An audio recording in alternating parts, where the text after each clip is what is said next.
Well, this sucks.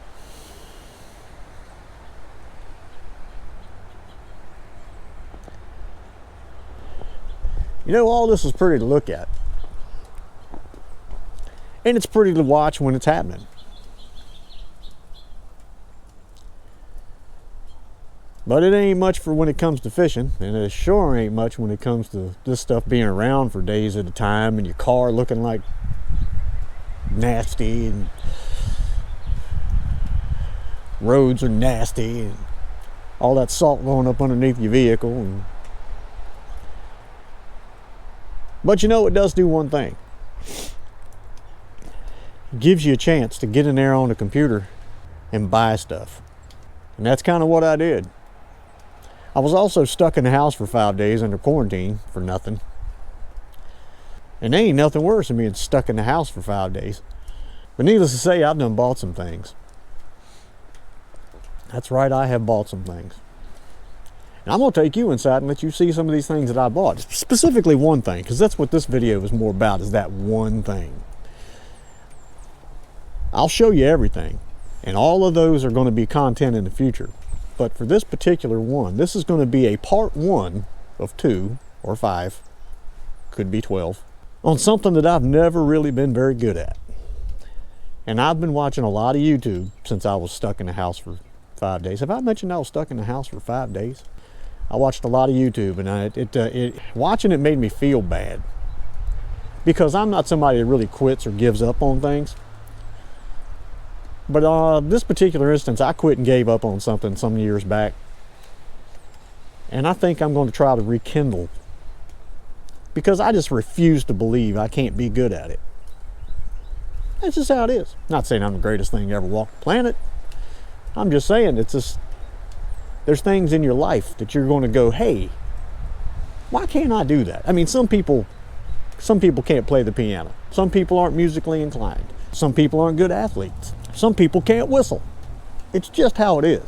But when you know that you can be good at something and you give up on it, it just brings you down, makes you feel low, brings you right on down to a depression, almost puts you in a sad state.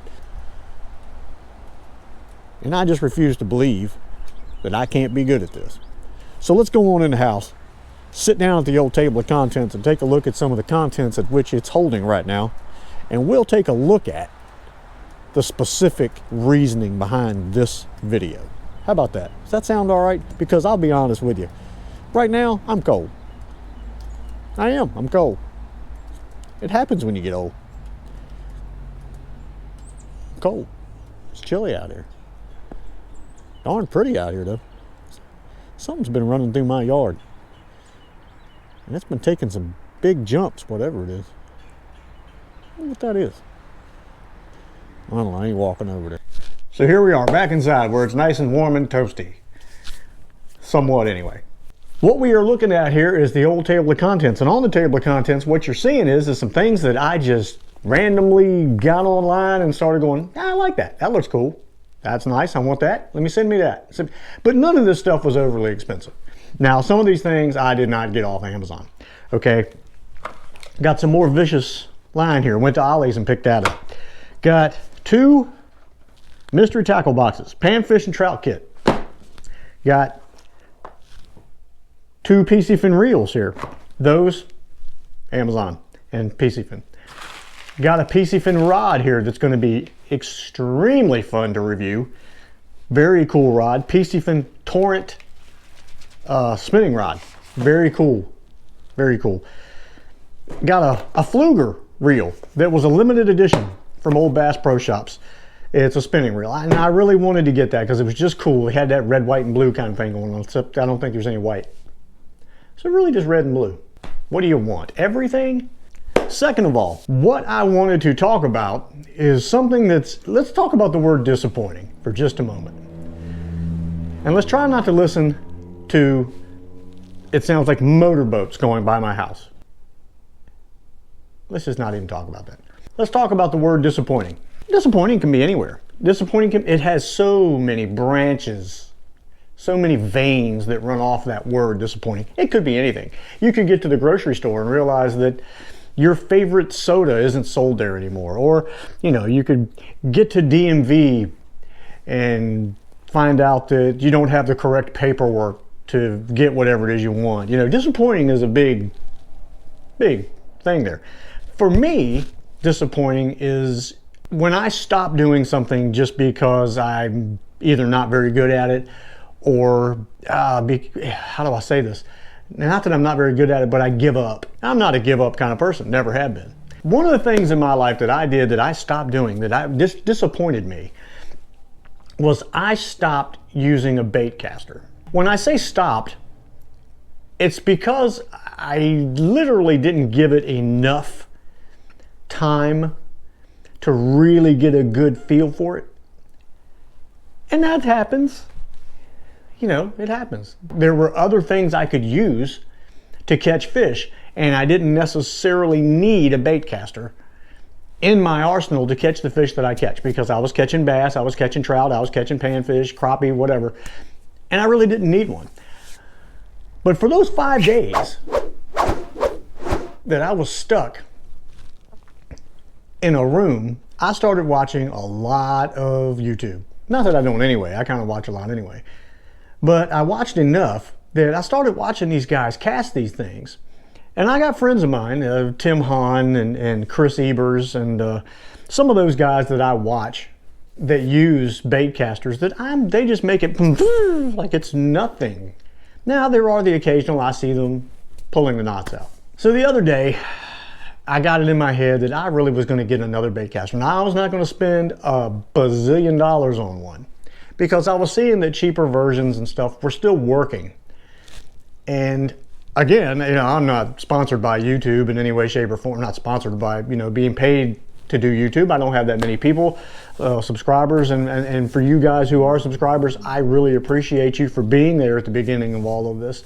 I don't have, you know, Shimano calling me, or you know, PCFin, or anybody, Fluger, nobody calls me and says, hey man, we're going to send you all of our top-notch, 100% greatest 55 bearing 9.7 gear ratio rods and reel combos to try out, because you're that good. They don't do that. So I decided, when I finally got myself out of the quarantine scenario, I was going to go up to Bass Pro Shops. I was going to find something that worked for me. And what that was for me, I am a limited edition kind of person. I kind of like things that are a little odd, a little weird, that nobody else has or whatever, which this Fluger reel is one of those deals. It's a limited edition thing, I think, for Bass Pro Shops. I don't believe anybody else gets it, I'm not sure. But I found a Baitcaster that I thought was kind of neat. Weird color.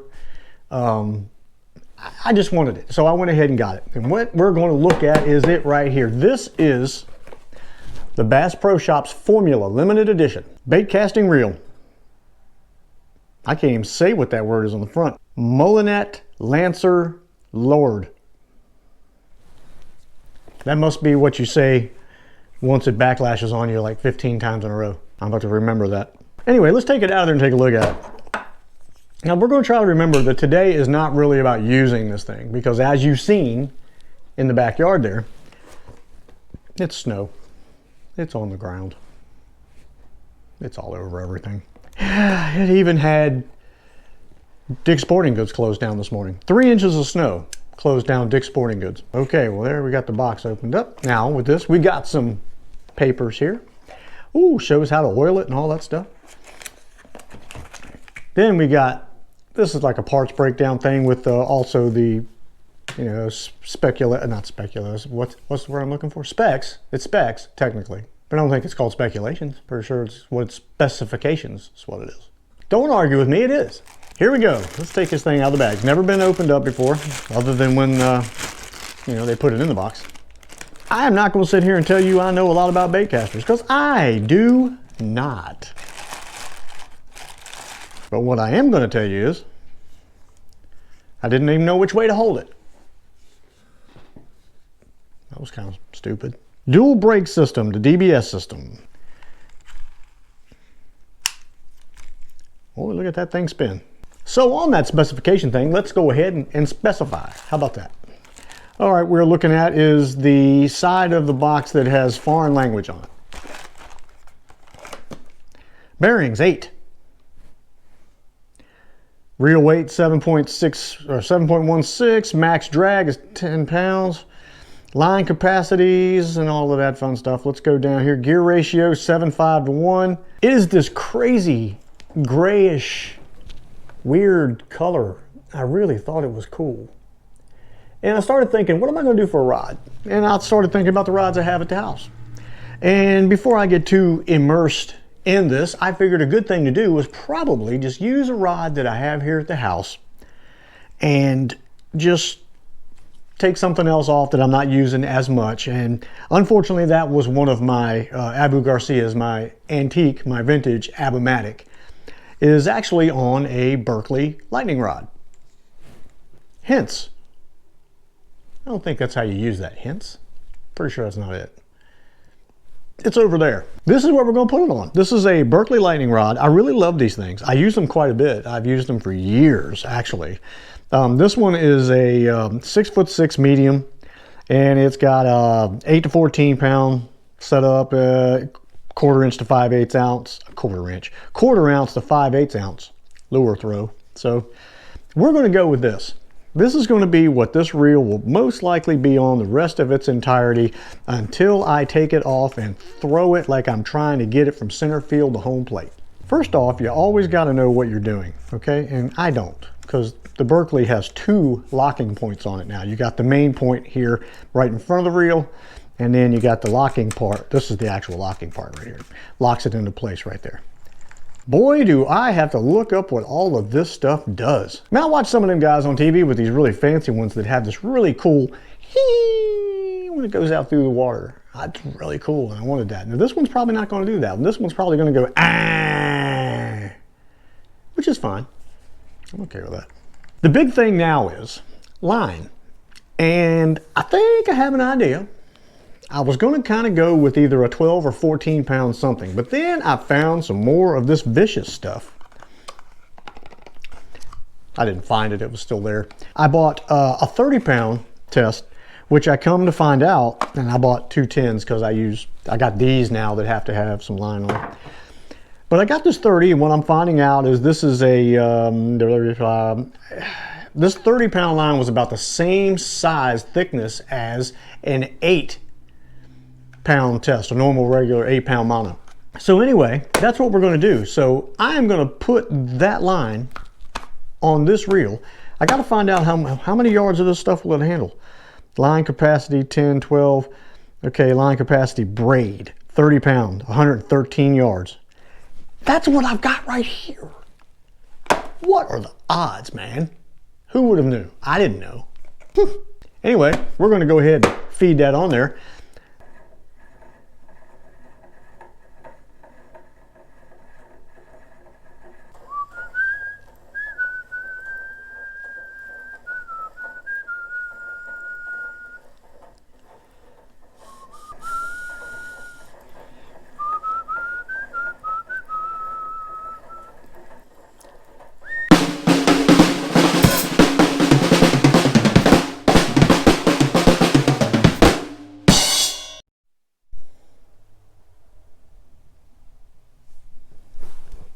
So what have we got here?